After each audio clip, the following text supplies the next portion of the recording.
ఉంటుంది. దానికంటే బదులు ఆ చెరువులను ఏదైతే గవర్నమెంట్ లో ఉన్నాయో వాటిని ఇంకుడు గుంతలాగా, పెద్ద ఇంకుడు గుంతలాగా, ఎకరాల్లో ఉన్న ఇంకుడు గుంతలాగా మారితే నీళ్ళు అయితే స్టోరేజ్ అయితే కదా. బోర్వెల్స్ నుంచి ప్రతి అపార్ట్మెంట్ నుంచి నీళ్లు తీసుకుంటా కదా, అట్లయినా వాటికి ఒక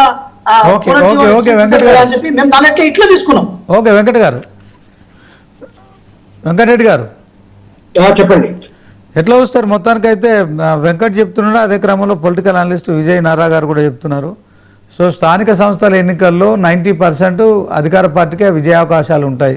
సో బీఆర్ఎస్ బీజేపీ పరిస్థితి ఏంటి? సరే బీఆర్ఎస్ మా ప్రధాన ప్రతిపక్షం తప్ప బీజేపీ స్థానిక సంస్థల ఎన్నికల్లో మాకు అసలు పోటీ కాదని వెంకట్ చెప్తున్నారు. మీరేం చెప్తారు?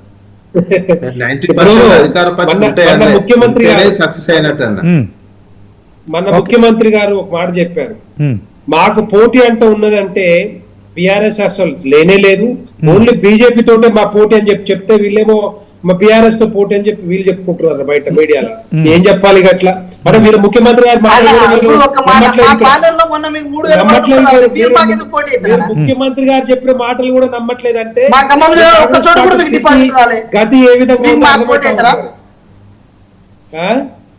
ఖమ్మం జిల్లాలో బీజేపీ ఒక్క చోట కూడా డిపాజిట్ రాలేదు. మరి మీరు ఎక్కడ మాకు కోట అవుతారా? మీకేమైనా వచ్చినాయా? మీకు జిహెచ్ఎంసీలో ఎన్ని సీట్లు వచ్చినా మీరు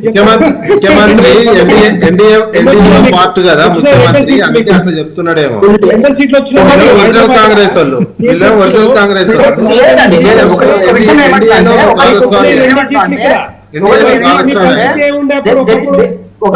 అనుకున్నట్టుగా ఉండదు భారతీయ జనతా పార్టీ, మీరు అనుకున్నట్టుగా ఉండదు.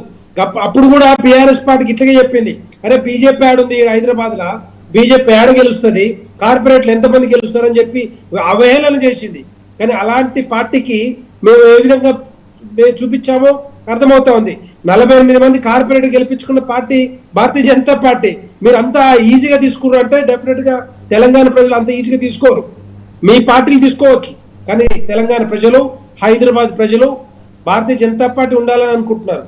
భారతీయ జనతా పార్టీ గెలిస్తేనే హైదరాబాద్ అభివృద్ధి జరుగుతుందని చెప్పి అందరూ అనుకుంటున్నారు.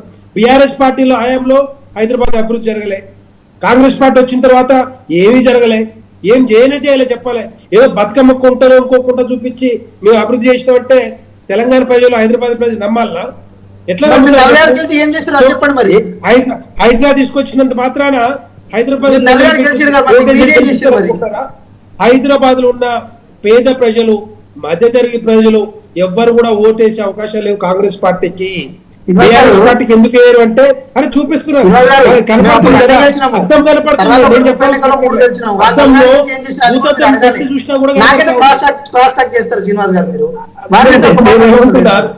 నేను చెప్పాల్సిన అక్కర్లే, భారతీయ జనతా పార్టీ తరఫున చెప్పాల్సిన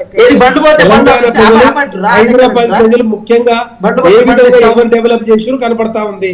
మీరు కనీసం ఒక రోడ్డు వేసిన దాఖలాలు లేవు, ఒక గుంత తీసిన దాఖలాలు లేవు, ఒక కనీసం ఏదైనా ప్రాజెక్ట్ తెచ్చిన దాఖలాలు లేవు. ఏదో మూసీ నది పేరు మీద మూసి బ్యూటిఫికేషన్ చేస్తున్నాం అని చెప్పి చెప్పుకోవడమే తప్పితే అది ఇంకొక 20 నెలలు పట్టవచ్చు. ఆ 20 నెలల కాలంలో పుణ్యకాలం కూడా అయిపోతుంది. మీ కాలం కాంగ్రెస్ కాలం కూడా అయిపోతుంది. ఇక వచ్చేది ఏముంటది? భారతీయ జనతా పార్టీ కాలం ఉంటుంది. అంతే తప్పితే ఈ 3 భారతీయ జనతా పార్టీనే డౌట్లు పడాల్సిన అక్కర్లే. బీఆర్ఎస్ పార్టీ ఎంత చెప్పుకున్నా కూడా వాళ్ళకి ఓటేసే అవకాశాలు లేవు.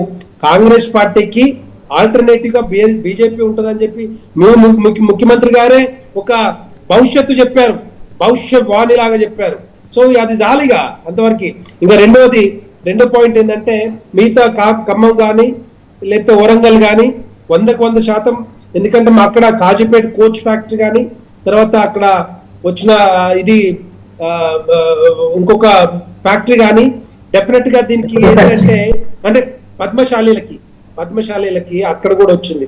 అక్కడ డెఫినెట్ గా మేము అభివృద్ధి చేస్తా ఉన్నాం. దాని పరంగా వరంగల్ కార్పొరేషన్ కూడా భారతీయ జనతా పార్టీ గెలవబోతా ఉంది. మీరు చూడండి డెఫినెట్ గా ఈసారి ఖమ్మం వరంగల్లో కాషాయం జెండా ఎగురుతుందంటారా? వరంగల్ కిల్లాలో కాషాయం జెండా ఎగరాలనే ఆలోచనతోటే పనిచేస్తా ఉన్నాం, పనిచేసుకుపోతా ఉన్నాం. ఒకటి చెప్తా శ్రీనివాస్ గారు, రాసుకోండి, రాసుకోండి.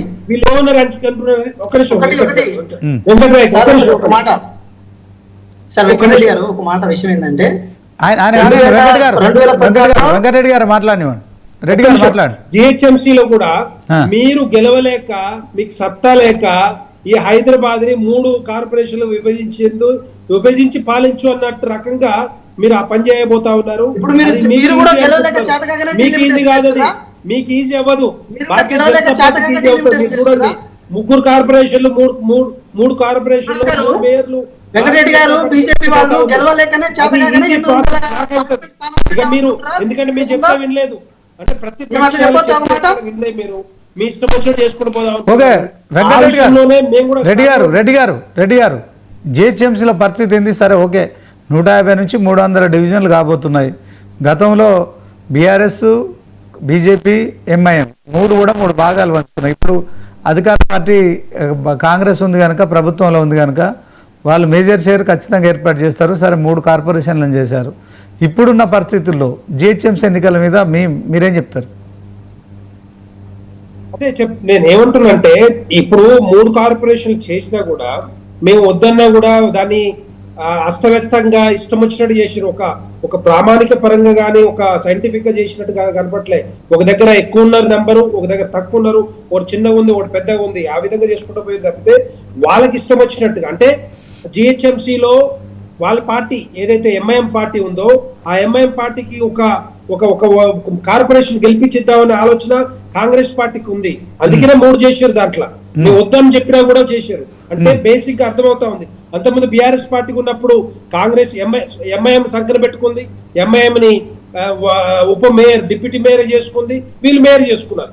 ఈసారి కూడా అరే మీరు గెలవండి ఒక మేయరు, మిగతా మేం చేసుకుంటాం అన్నట్టుగా పోతా ఉన్నారు. దానికి భారతీయ జనతా పార్టీ డెఫినెట్ గా వ్యతిరేకంగా ఉంది. భారతీయ జనతా పార్టీ డెఫినెట్ గా ఈ జిహెచ్ఎంసీ ప్రజలు, హైదరాబాద్ ప్రజలందరూ కూడా పట్టం కట్టాలని అనుకుంటున్నారు. 100కు 100%. అంతకుముందు వదిలిపెట్టినా కూడా ఈసారి మాత్రం వదిలిపెట్టే ప్రసక్తి. 48 వచ్చినట్టే మాది ఒక మేయర్ వచ్చినట్టే కదా. 48 సీట్లు అంతకుముందు వచ్చినట్టే ఒక మేయర్ వచ్చినట్టే ఇక్కడ. సో ఇంకా ఇంకొక మేయర్ కూడా సాధించుకుంటాం. హైదరాబాద్ లో కూడా ఎంఐఎం పోకుండా, కాంగ్రెస్ పార్టీకి పోకుండా మేమే భారతీయ జనతా పార్టీగా సాధించుకుంటాం. దానికి తెలంగాణ హైదరాబాద్ ప్రజలందరూ కూడా రెడీగా ఉన్నారు. ఎందుకంటే 2 పార్టీలు చూసారు కదా. ఇక 3వ మరి 3వ పార్టీకి ఇవ్వాలా లేదా? కామన్ సెన్స్ గా ఆలోచిస్తే వాళ్ళు 2 పార్టీలు డెవలప్ చేయనప్పుడు 3వ పార్టీకి అధికారం ఇవ్వాలి, పార్టీకి ఇస్తారని అనుకుంటున్నా. 28-29 అసెంబ్లీ ఎన్నికలు జరుగుతూ కూడా మీదే అధికారం, అంతే కదా మీరు చెప్పేది? ఏమంటారు? రేపు వచ్చే అసెంబ్లీ ఎన్నికల్లో కూడా కాషాయ జెండా ఎగురుతుంది అంటారు. 100% అండి. వదిలిపెట్టాం ఈసారి. ఎట్టి పరిస్థితులు వదిలిపెట్టే సమస్య లేదు. పోయినసారి ఏదో మిస్ అయిపోయింది కానీ ఈసారి మిస్ చేసుకోం మేము. కాంగ్రెస్ పార్టీకి కనీసం డిపాజిట్ లేని పరిస్థితుల్లో ఉండే, కానీ దానికి ఇప్పుడు వాళ్ళు ఏదో రకరకాల హామీలు ఇచ్చారు కాబట్టి తెలంగాణ ప్రజలు నమ్మారు. ఇక నమ్మే పరిస్థితులు లేరు. ఇక ఎవరు నమ్మరు. ఓకే వెంకటనాయ గారు, సో విజయ్ నారా గారు మీరు చెప్పండి. ఓవరాల్గా జిహెచ్ఎంసీలో ఖచ్చితంగా చతుర్ముఖ పోటీ ఉంటుంది. ఇటు ఎంఐఎం, బీఆర్ఎస్, కాంగ్రెస్, బీజేపీ 4 పార్టీలు కూడా పోటీ చేసే అవకాశం ఉంది. సో ఈ 4 పార్టీల్లో 3 కార్పొరేషన్లు, సరే గతంలో 3 పార్టీల మధ్య పోటీ ఉండేది. సో 150 డివిజన్లలో 50-50 చొప్పున బీజేపీ, బీఆర్ఎస్ అలాగే ఎంఐఎం గెలుచుకుంది. ఇప్పుడు కాంగ్రెస్ పార్టీ అధికారంలో ఉంది. అంటే పోటీ ఖచ్చితంగా చతుర్ముఖ పోటీ ఉంటాయి. 4 పార్టీలు కూడా ఖచ్చితంగా మరి ఇందాక వెంకటరెడ్డి గారు అన్నట్టు 1 కార్పొరేషన్ ఎంఐఎంలు తీసుకుంటే 2 కార్పొరేషన్లు మిగిలి ఉంటాయి. సో ఏం చెప్తారు? ఎంఐఎం తీసుకునే అవకాశమే లేదండి. ఎందుకంటే ఉన్న జిహెచ్ఎం 150 అట్లే ఉంచారు. మిగతా రెండిట్లలో 70 అట్లే అయింది తప్ప 150 దాంట్లో 150 అట్లే ఉన్నాయి జిహెచ్ఎంసీ. ఎంఐఎం కు పొత్తు పెట్టుకుంటే ఏదైనా పార్టీ డిప్యూటీ మేయర్ అలా పోయే అవకాశం ఉంటుందేమో తప్ప వాళ్ళు పోయేటువంటి సిచ్యువేషన్ లేదు. ఇక్కడ బీజేపీ విషయం తీసుకున్నట్టయితే గతంలో ఏంటంటే మోడీది పీక్ స్టేజ్లో ఉండే, బీజేపీది తెలంగాణలో, ఆంధ్రప్రదేశ్లో ఎప్పుడైనా ఏంటంటే నేషనల్ లెవెల్లో మోడీకి, అంతకుముందు వాజ్పేయి, మోడీ, పాకిస్తాన్ యుద్ధము ఇట్లాంటివి వచ్చినప్పుడు మాత్రమే ఏమి లేని చోట ఇట్లా తెలంగాణ, హైదరాబాద్, ఆంధ్రప్రదేశ్ లాంటి చోట్ల ఒక వెలుగుతుంటుంది. అట్లాంటి పరిస్థితి మన జిహెచ్ఎంసీలో ఏమైంది? ఎలక్షన్ అప్పుడు మొత్తం అన్ని ముఖ్యమంత్రులు వచ్చారు, అమిత్ షా వచ్చాడు, ఆఖరికి మోడీని కూడా తీసుకొచ్చినటువంటి సిచ్యువేషన్. ఆ గాలితోటి అట్లా మొగ్గినటువంటిది ఉంటుంది తప్ప బీజేపీకి సొంతంగా తెలంగాణలో కానీ ఆంధ్రప్రదేశ్లో కానీ ఈ రెండు అట్లాంటి బలం లేనటువంటి. ప్లస్ ఇప్పుడు ఇంకేమైతుంది, మోడీది రోజంత గాలి తగ్గిపోయింది. గాలి తగ్గిపోయి 240కి వచ్చారు వాళ్ళు. నెక్స్ట్ టైం అవి కూడా ఉండదు నేషనల్ లెవెల్లో ఉన్నటువంటిది. అందుకే డిలిమిటేషన్ చేసి ఏదో చేద్దామని చూస్తారు. అయినా ప్రజల్లో విపరీతమైనటువంటి జన్జీ ఉద్యమమే చూసినటువంటిది. మోడీ అంటే అంతకుముందు ఒక గౌరవం, భక్తి, ఒక భయం ఉండే అటువంటి సిచ్యువేషన్ ఉండేది. మొన్నటి ఉద్యమంతో మోడీ అనే వ్యక్తిని భయపడే సీనే లేదు మోడీకి. ఆయనను గౌరవించేటువంటి సిచ్యువేషన్ కూడా పోయింది. ఎందుకంటే చెప్పింది ఒకటి చేస్తుంది ఒకటి అనేది అయినటువంటి సిచ్యువేషన్. అందుకే ఈజీగా ఇక్కడ మళ్ళా ఈ జిహెచ్ఎంసీ ఎలక్షన్లో బీజేపీకి గతంలో వచ్చినన్ని వస్తాయి అంటే కూడా నమ్మశక్యం కానటువంటి అంశం. ఎందుకంటే వాళ్ళకు ఉన్నటువంటి ఇమేజ్ పడిపోయింది. వాళ్ళు చేసినటువంటి ఆ ఇమేజ్ పడిపోయినటువంటిది గ్యారంటీగా ఇంపాక్ట్ చూపిస్తుంది. అందుకని దానికి అంత అప్పుడు విపరీతమైనటువంటి ఏంది సర్జికల్ స్ట్రైక్ చేస్తామని, బండి పోతే బండిస్తామని చేసి మరి సర్జికల్ స్ట్రైక్ ఎందుకు చేయాలి? వాళ్ళతోటే రాజుపడి ఎంఐఎంలతోటి రాజుపడి దేశవ్యాప్తంగా చేస్తుండే. దేశవ్యాప్తంగా అందరి మీద ఐటీ దాడులు జరుగుతాయి, సిబిఐ దాడులు జరుగుతాయి, ఎంఐఎం మీద జరగవు. వాళ్ళు వల్ల నీతి మంత్రులని వీళ్ళే సర్టిఫికేట్ ఇస్తారు, భద్రత ఇస్తారు. ఇవన్నీ అదే విధంగా మోడీ గాలి తగ్గిపోయింది చెప్పేది ముస్లిం పార్టీ ఉన్నప్పుడే ఎంఐఎం కాలేజ్